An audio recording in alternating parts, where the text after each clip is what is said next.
রাষ্ট্রভাষা বাংলা চাই, রাষ্ট্রভাষা বাংলা চাই।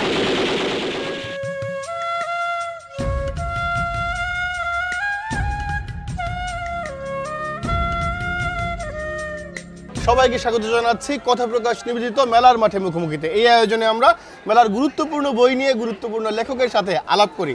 আমার সঙ্গে এই পর্বের অতিথি হয়েছেন কবি, কথাকার, অনুবাদক, আমার শিক্ষক রায়হান রাইন। স্যার কেমন আছেন? ভালো আছি।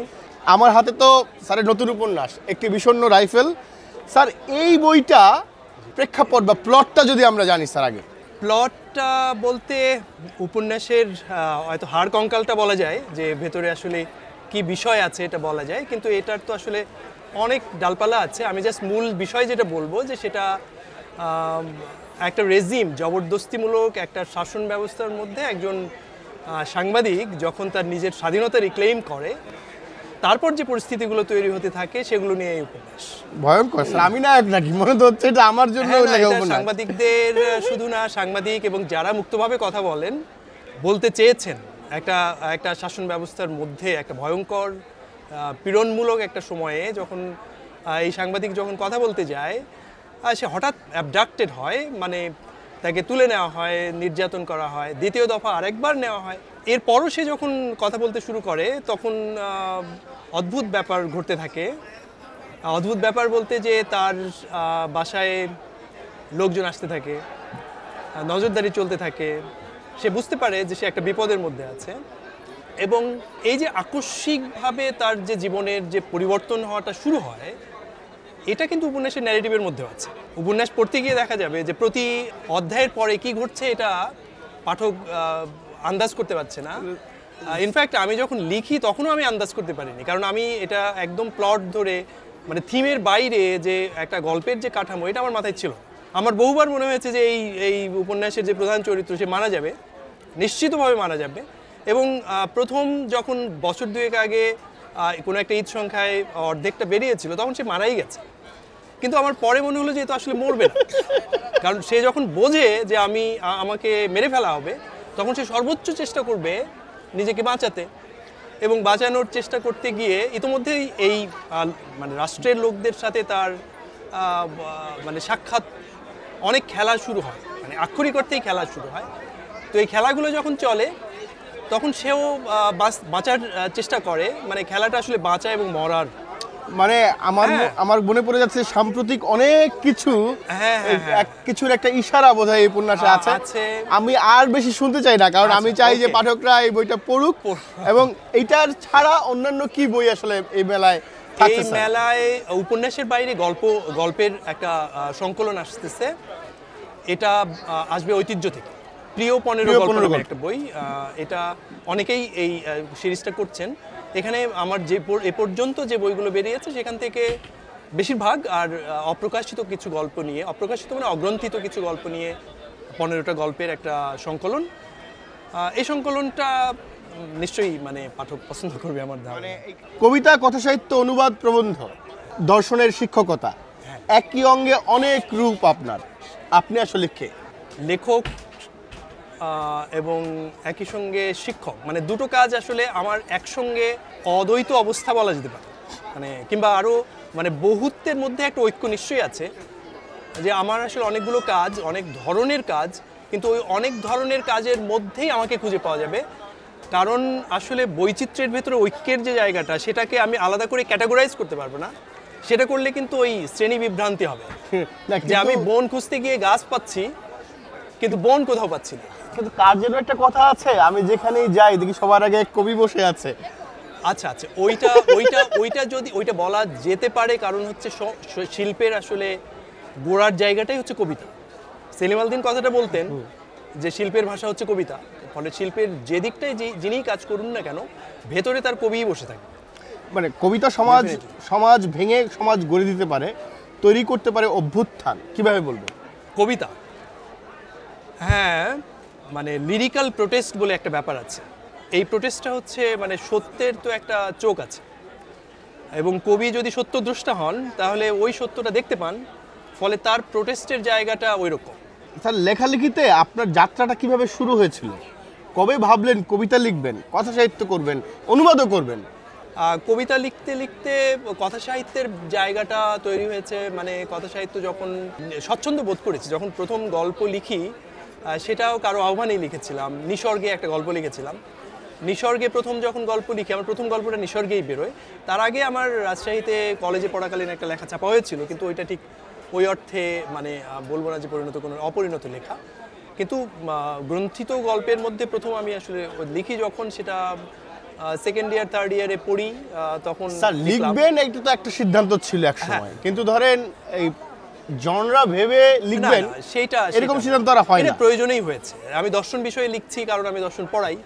একদম একদম দর্শন আমি অনুবাদ করেছি, দর্শনের যেমন আমি তো মনেই করি অতীশ দীপঙ্কর রচনা বলি নিশ্চয়ই হতো না আপনি আমি যদি দর্শন না পড়াতেন, এবং বাংলা অঞ্চলের দর্শন আমাকে পড়াইতে না। একদম একদম। আমি স্যার একটু জানতে চাই যে এখন বহু বছর পেরিয়ে এসে লেখালেখিতে যখন আপনার নামের পাশে এতগুলো ভালো ভালো বই, আমি নিক্রোপলিসের রাতের কথা মনে করতে পারি, আমি তুমিও সবুজ ঘোড়া কবিতার বইটার কথা মনে করতে পারি, কিংবা একদিন শুভচিনী হাসের কথা মনে করতে পারি, মনসুর আল হাল্লাজের কিতাব আল তাওয়াসিন নিয়ে আমি লিখেছিলাম স্যার, আপনার মনে আছে? গত বছর বইমেলায় তো কথা পুষ্প বের হলো, সেটা খুবই দারুণ একটা কাজ। তো আপনি যখন পিছনের দিকে তাকান এখন স্যার কি মনে হয়, বা নিজের বইগুলো যখন দেখেন? পেছনে তাকিয়ে আসলে মানে এইটা মানে আত্মতৃপ্তির কিছু নাই, তৃপ্ত হওয়ার মতো কিছু না, কারণ মানুষ ব্যাপারটাই, আর লেখকরা আরও বেশি, শিল্পীরা আরও বেশি অতৃপ্ত থাকেন, কারণ তিনি যা করতে চান আসলে সেটা তিনি কখনোই করে উঠতে পারেন না। আপনি স্যার দার্শনিক সংকটের সামনে ফেলে দিলেন। ফলে আমি যখন পেছনে তাকাই মনে হয় তেমন কিছুই করিনি, কারণ যা করতে চাই আসলে সেটা হচ্ছে না। উপন্যাস নিয়ে অতৃপ্তি, গল্প নিয়ে অতৃপ্তি, কবিতা নিয়েও অতৃপ্তি ভয়ানকভাবে আছে। যে কবিতার লাইনটা সত্যিকার লিখতে চাই সেটা আজ পর্যন্ত লিখতেই পারে, অনেস্টলি বলছি যে সেটা আসলে লিখতে পারে যেরকম ভাবে। স্যার লেখালেখি আপনাকে কি কি দিল আর কি কি নিল জীবন থেকে? আসলে আমরা জীবনটা ব্যয় করি নাকি আয় করি, এটা একটা প্রশ্ন, কিন্তু খুবই দার্শনিক সংকটের প্রশ্ন। আমি সময় আয় করতে চাই, ব্যয় করব বলে এভাবে যদি ভাগ করি তাহলে কিন্তু এই প্রশ্নটা আসে যে আমি কি পেলাম আর কি দিলাম। কিন্তু আমি আসলে যখন যাপন করি, আমার যাপনের অংশ হিসেবে এগুলো করি। হ্যাঁ, ফলে আমি কখনো ভাবি না যে কিছু একটা পাওয়ার জন্য এগুলো করেছি, কারণ আমার যাপন এটা। আমি এরকম করে আমি শান্তিতে ঘুমাইতে পারি, আমি রাস্তায় চলতে পারি। সেই যাপন নিশ্চয়ই ভয়ঙ্কর আনন্দময় ছিল। সৃজন্ত আনন্দের কি যে সেটা আমাদের এখানে তো আসলে ওই মানে অতৃপ্ত হওয়ার, যদি আমি হইতে চাই, অতৃপ্ত হওয়ার বহু জায়গা আছে। আপনি একটা উপন্যাস চাপলেন, কিংবা কেউ একটা উপন্যাস লিখলো অনেক কষ্ট করে, একটা কষ্ট বলতে কি যে তার তো আসলে শারীরিক মানসিক পরিশ্রম হলো, কিন্তু কেউ কিচ্ছু বলবে না, সবাই চুপচাপ থাকবে। হ্যাঁ, আমি দেখেছি যে গত রেজিমে আমার নিখোঁজ মানুষেরা যখন বেরোলো, এবার বইটা আবার বেরোচ্ছে ইয়া থেকে, এবার হয়তো এক সপ্তাহখানের মধ্যে বাতিঘর থেকে বেরোচ্ছে। এই উপন্যাসটা যারা পড়েছেন তারা খুবই প্রশংসা করেছেন, বলেছে দারুণ একটা কাজ, কারণ একটা এটাও জবরদস্তিমূলক একটা সময়ে যে নিহত চরিত্রগুলো, এই মৃত চরিত্রগুলো নিয়েই কাজ, মানে মৃত হিসেবেই ক্যারেক্টার। হ্যাঁ, উপন্যাসটা মানে খুবই বেদনাদায়ক, আবার এখানে উপন্যাসের ন্যারেটিভেরও দারুণ ব্যাপার আছে। যারা পড়েছেন তারা বলেছেন, কিন্তু বাকিরা পড়ারও চেষ্টা করেন নাই, বা ধরেন আসলে কয়জন পড়লো এটা মনে হয়, এটাও একটা। তো ওইগুলো ভাবলে অতৃপ্ত হওয়ার জায়গা আছে, আর আমি লেখার জায়গা থেকে আমার অতৃপ্তি নেই।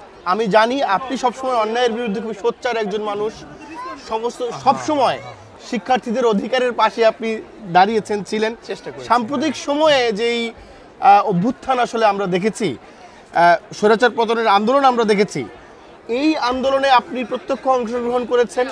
এই আন্দোলনের যে সমস্ত অভিঘাত বা যে সমস্ত ব্যাপারগুলি আপনার সশরীরে সেখানে থাকা, এগুলো আসলে আপনার লেখক রায়হান রায়হানকে কতটা প্রভাবিত করেছে, বা কোনো অভিঘাত কি ফেলেছে? অভিঘাত বলতে যে অবশ্যই, কারণ মানুষের জীবন তো আসলে বিচ্ছিন্ন না। আমি যখন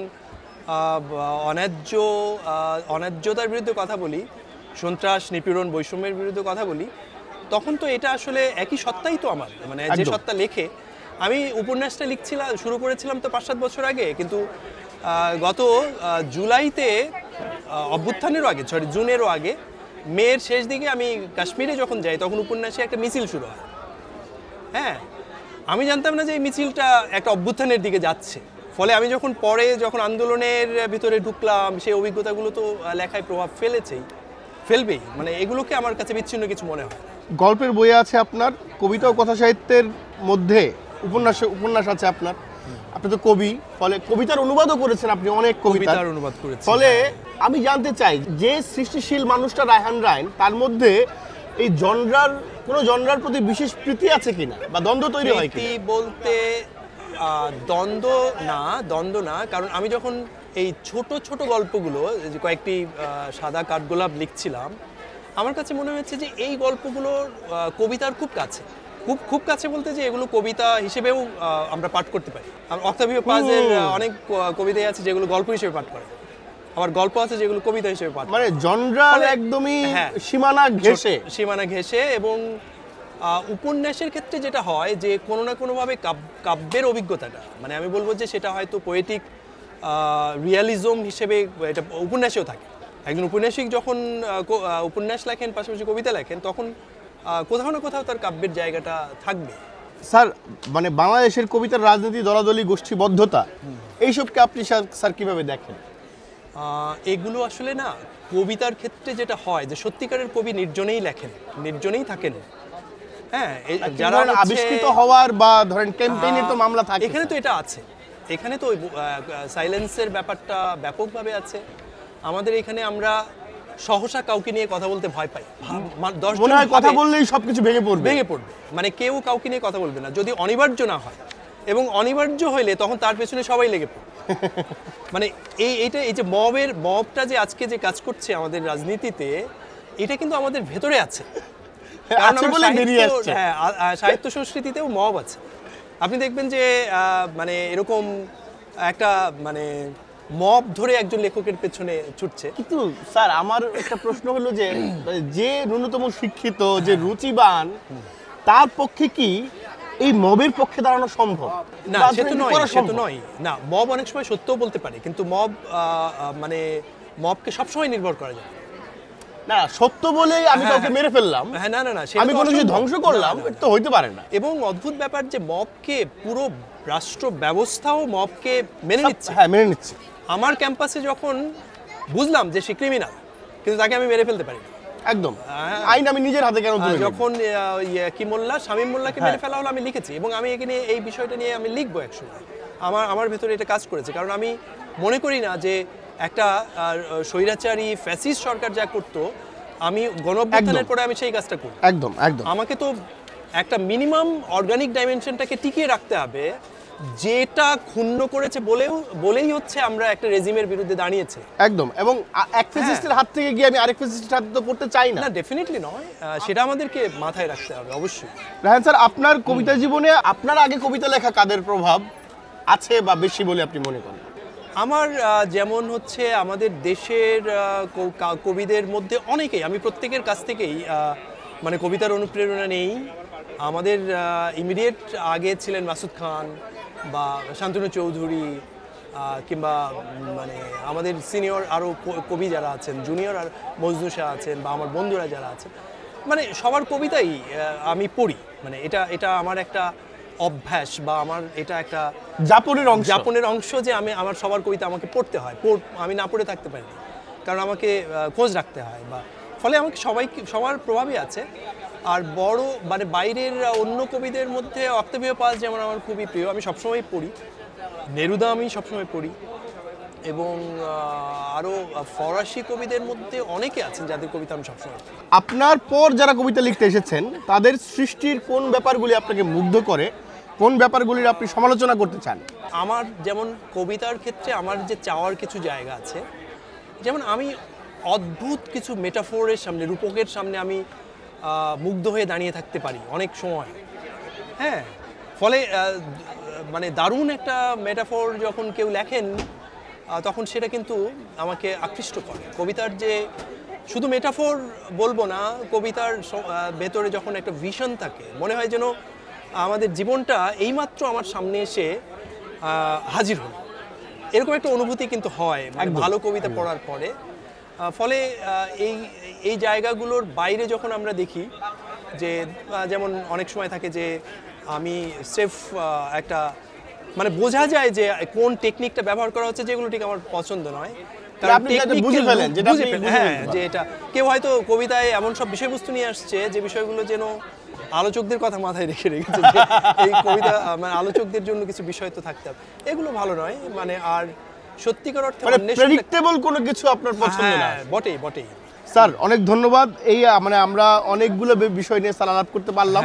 মানে কবিতার মতোই আমার আরেকটা প্রসঙ্গ ছিল যে আপনি আসলে কথা সাহিত্যের ক্ষেত্রে কোনো গল্প বা উপন্যাসের ক্ষেত্রে আপনি এরকম কোন বিষয়গুলোর অপেক্ষায় থাকেন বা আপনার প্রত্যাশা থাকেন? আচ্ছা আচ্ছা আচ্ছা, গল্প উপন্যাসের ক্ষেত্রে আমার কাছে নতুন ন্যারেটিভটা খুব গুরুত্বপূর্ণ।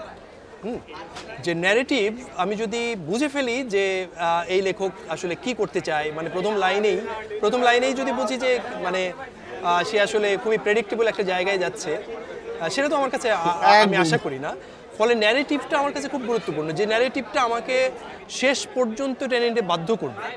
সেখানে দর্শন, সেখানে স্বপ্ন, সেখানে জীবন, সেখানে ফ্যান্টাসি, সর্বোপরি আমাকে নাড়া দেওয়ার মতো একটা জায়গা, যে জায়গাগুলো অভাবনীয়, হ্যাঁ, কিংবা আমার ভাবনার মধ্যেও থাকলে যেই মুগ্ধতা নিয়ে আমি সময় কাটাতে পারি, হ্যাঁ, অনেক সময় থাকতে পারে। মানে ভাষার ক্ষেত্রেও কি একই কথা?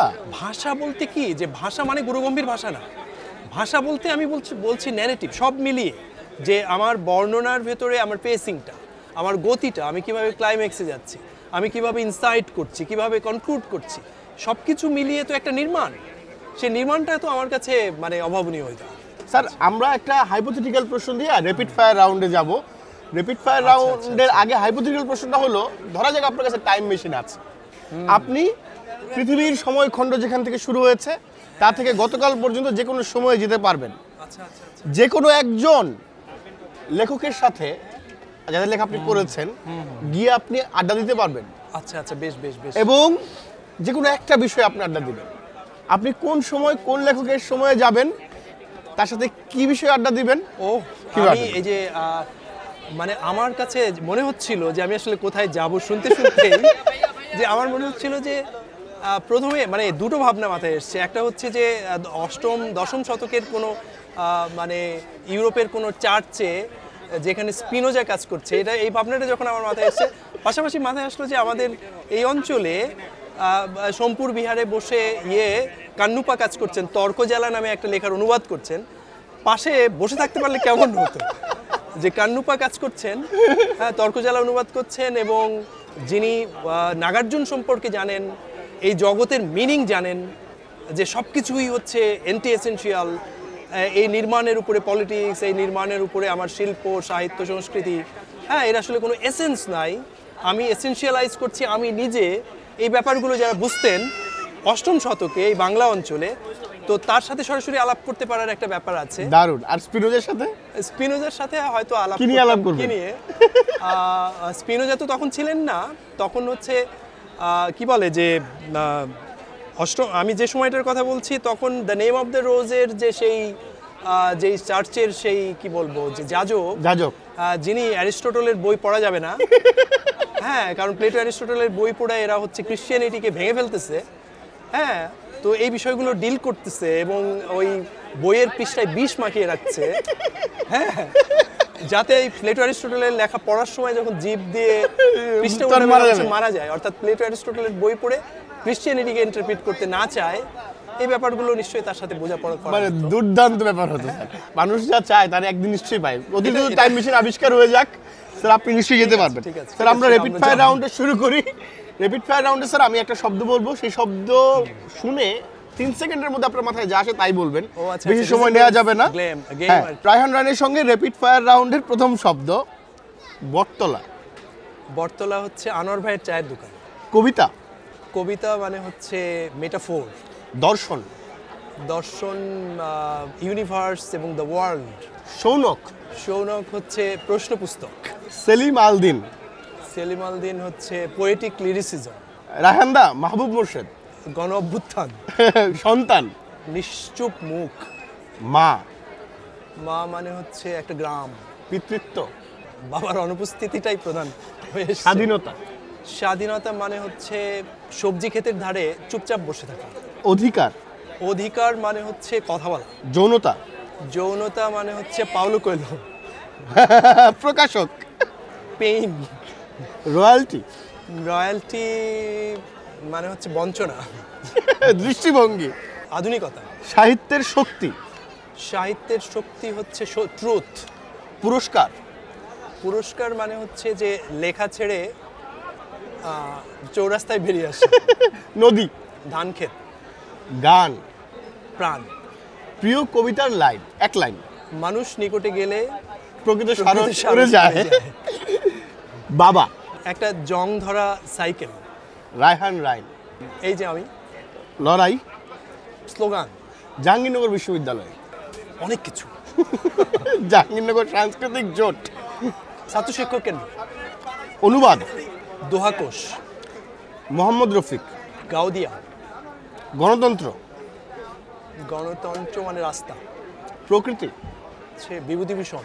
জাতীয় সংকট। জাতীয় সংকট হচ্ছে দুর্নীতি।